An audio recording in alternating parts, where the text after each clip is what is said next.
ଭୁବନେଶ୍ୱର ସମଗ୍ର ରାଜ୍ୟରେ 17 ସେପ୍ଟେମ୍ବର 2025 ତାରିଖରେ ମା ପାଇଁ ବୃକ୍ଷଟିଏ ପ୍ରୟାସର ଅଂଶ ସ୍ୱରୂପ 75 ଲକ୍ଷ ବୃକ୍ଷରୋପଣ କାର୍ଯ୍ୟକ୍ରମ ଆୟୋଜିତ ହୋଇଅଛି। କୃଷି ଓ କୃଷକ ସଶସ୍ତ୍ରୀକରଣ ବିଭାଗର ଉଦ୍ୟାନ କୃଷି ନିର୍ଦ୍ଦେଶାଳୟ ଏହି ମହତ ଉଦ୍ଦେଶ୍ୟରେ ସହଭାଗୀ ହୋଇ ସମସ୍ତ ଜିଲ୍ଲାରେ ସମୁଦାୟ 23 ଲକ୍ଷରୁ ଅଧିକ ଫଳଚାରା ରୋପଣ କରାଯିବା ନିମନ୍ତେ ପ୍ରୟାସରତ।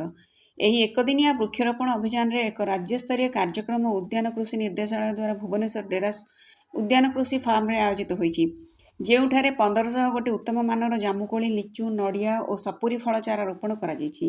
ଏହି କାର୍ଯ୍ୟକ୍ରମରେ ପ୍ରାତଃ 9:30ରେ କୃଷି ଓ କୃଷକ ସଶସ୍ତ୍ରୀକରଣ ବିଭାଗର ପ୍ରମୁଖ ଶାସନ ସଚିବ ଡକ୍ଟର ଅରବିନ୍ଦ କୁମାର ପାଢ଼ୀଙ୍କ ଦ୍ୱାରା ଉଦ୍ଘାଟନ କରାଯାଇଛି।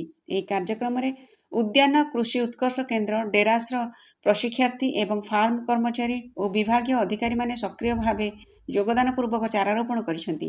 ଏହି ଅଭିଯାନର ମୂଳ ଉଦ୍ଦେଶ୍ୟ ପ୍ରତ୍ୟେକ ଲୋକଙ୍କୁ ମାଙ୍କ ସ୍ମୃତି ଓ ସମ୍ମାନରେ ଗଛ ଲଗାଇବାକୁ ପ୍ରୋତ୍ସାହିତ କରିବା, ବିଦ୍ୟାଳୟ, ମହାବିଦ୍ୟାଳୟ ଓ ବିଭିନ୍ନ କାର୍ଯ୍ୟାଳୟ ପରିସରରେ ଫଳ ଚାରା ରୋପଣ ମାଧ୍ୟମରେ ସବୁଜ ଆବରଣ ବୃଦ୍ଧି କରିବା ଓ ପରିବେଶୀୟ ସୁସ୍ଥିରତାକୁ ବଢ଼ାଇବା ଏହାର ଲକ୍ଷ୍ୟ ବୋଲି ଡକ୍ଟର ପାଢ଼ୀ ମତବ୍ୟକ୍ତ କରିଛନ୍ତି।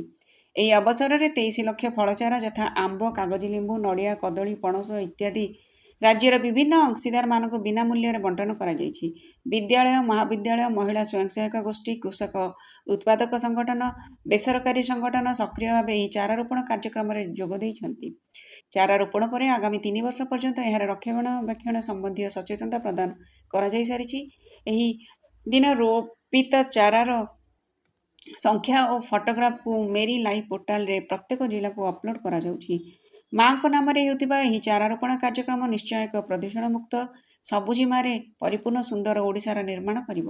ଆଜିର ଏହି ଫଳଚାରା ରୋପଣ କାର୍ଯ୍ୟକ୍ରମରେ ଆବାଳ ବୃଦ୍ଧ ବନିତା ଅଂଶଗ୍ରହଣ କରିଛନ୍ତି ଓ ପୃଥିବୀ ମାକୁ ସମ୍ମାନ ଜଣାଇବାର ପ୍ରତିଶ୍ରୁତି ଦେଇଛନ୍ତି। ଏହି ବୃକ୍ଷରୋପଣ କାର୍ଯ୍ୟକ୍ରମରେ ଉଦ୍ୟାନ କୃଷି ନିର୍ଦ୍ଦେଶକ ଶ୍ରୀ କୁଲାଙ୍ଗେ ଗୋରେଖୱମନ, ମୃତ୍ତିକା ସଂରକ୍ଷଣ ଓ ଜଳ ବିଭାଜିକା ନିର୍ଦ୍ଦେଶକ ଶ୍ରୀ ସୁବ୍ରତ କୁମାର ପଣ୍ଡା ଓ ଅନ୍ୟାନ୍ୟ ବରିଷ୍ଠ ଅଧିକାରୀମାନେ ଉପସ୍ଥିତ ରହି ଚାରା ରୋପଣ କରିଥିଲେ।